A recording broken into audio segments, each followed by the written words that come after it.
Here are some of the items that I've just removed from the bike on the bench, and I've made a few notes and observations.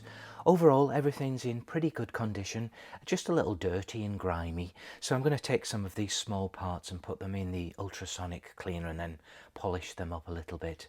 I'm not sure if I'm going to keep that rear view mirror. The glass is scratched and it's an aftermarket part, but I'll clean it anyway. And then some of the other observations are this is the auto advance unit perch, the little lever. It's just like a choke lever actually, and that sits on the handlebars. You may remember I had a bit of a job getting that off, and what I've found is I think these are just like regular hardware screws that were holding it on. That's why they were so tight.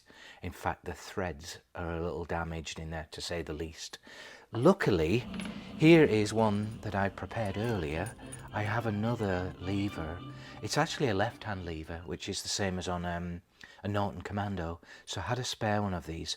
So I might just use this perch and the mounting hardware instead of having to re-helicoil these threads. I may do that another time. This is the kill switch wire, and it looks like it's literally hanging on by a thread, so I'll fix that. The other thing is I've looked inside the headlight bucket and just took a quick look to see how things were looking in there, and we have a wire that's loose. I'm not even sure where it goes yet. I'm going to take this all apart, take this little cowl off, which looks like it's held on with, again, hardware screws, but that may have been how it was supposed to be. I'll take this apart, just inspect everything, make sure that all the connections are correct. That's another thing. What else have we got? Oh yeah, this Y-pack switch, I'll clean that, and then I've got some electrical cleaner that I'll use to clean inside of there. I'll check the bulb, the main beam bulb, and then here it's missing the pilot bulb as well. There doesn't even look to be any wires for that. And so I think that's it for now for this assembly of parts.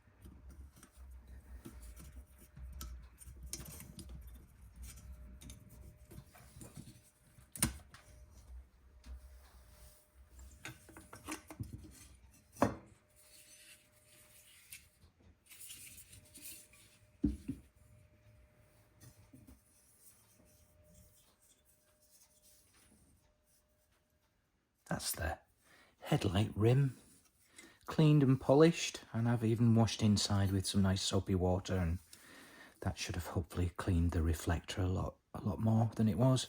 I've also replaced the springs, if you like. I don't know what they're called. These retaining springs that hold that inside. So that looks great. I love these CAD fixings as well. They came out excellent. I'm so pleased with those. These are the headlight fitting bolts. I'm just going to remove this little cowl here. They just look like they're self-tapping screws, so it should be relatively straightforward.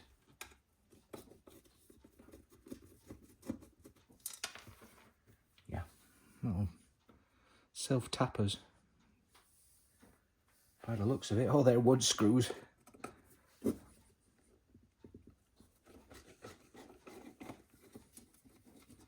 Wow, there's no thread on them, hardly.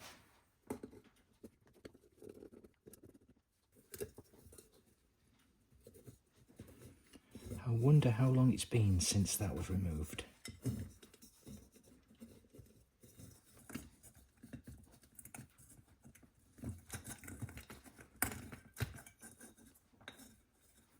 I thought perhaps these should have been in a bullet that goes into that fitting there, but we'll see.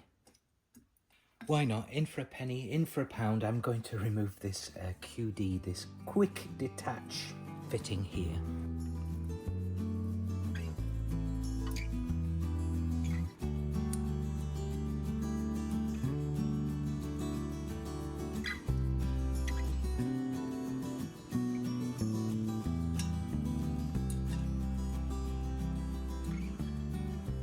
just give the headlight a quick polish, and I can clean it more when it's back on the bike, but I used that cutting compound.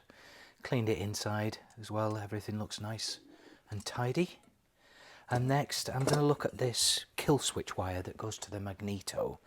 You may remember it just had a couple of threads holding on to it, and so let's have a look what that looks like. Oh yeah. So hopefully you can see that. I mean, literally 1, 2, 3 threads and it's gone. This is supposed to be white, I believe. It goes with a white wire, so hopefully I'll see if I can replicate it. I don't think I've got anything like this, but maybe some heat shrink I can use. This sheath is very old.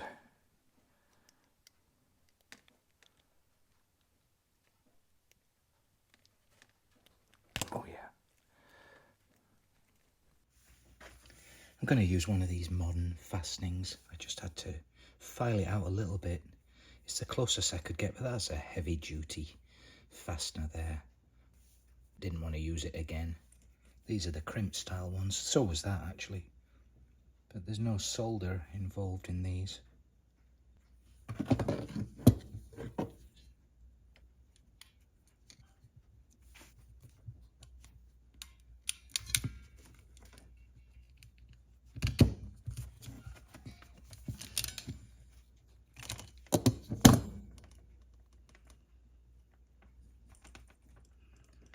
That should hopefully hold, because it's supposed to be white per the original factory wire, and so this is discoloured over the years, but hopefully this will do it. Gives it a little stability as well.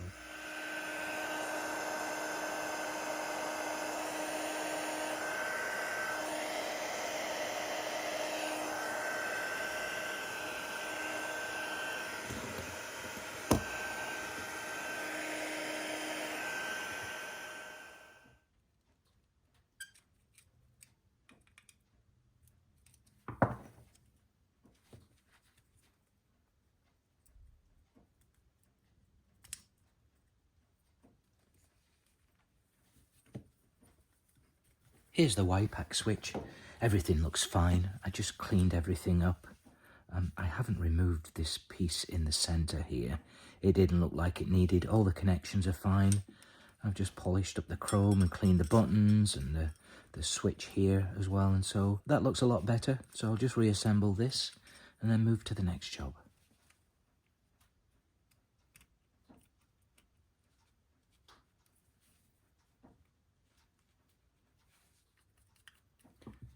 This grub screw not only secures it to the handlebars, it also holds this cap, if you like, to the base.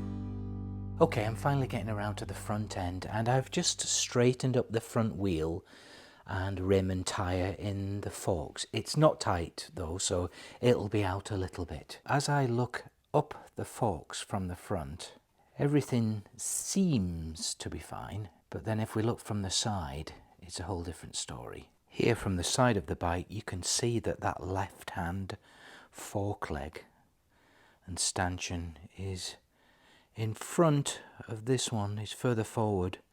Now I'm hoping that it will just be the triple trees, the yokes that are twisted. And here's another view from standing on the foot pegs.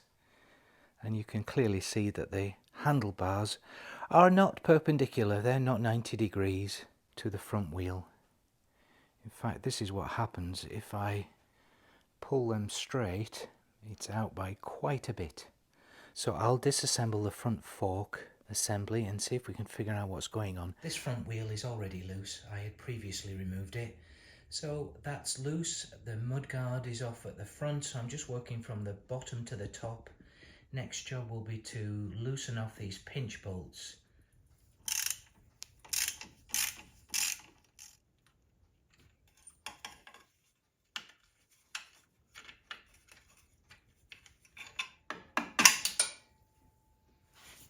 This is very interesting and perhaps you can offer some advice, but this looks like it's factory, and I believe I'd seen comments about this not being for a standard A10 or possibly even for the Super Rocket.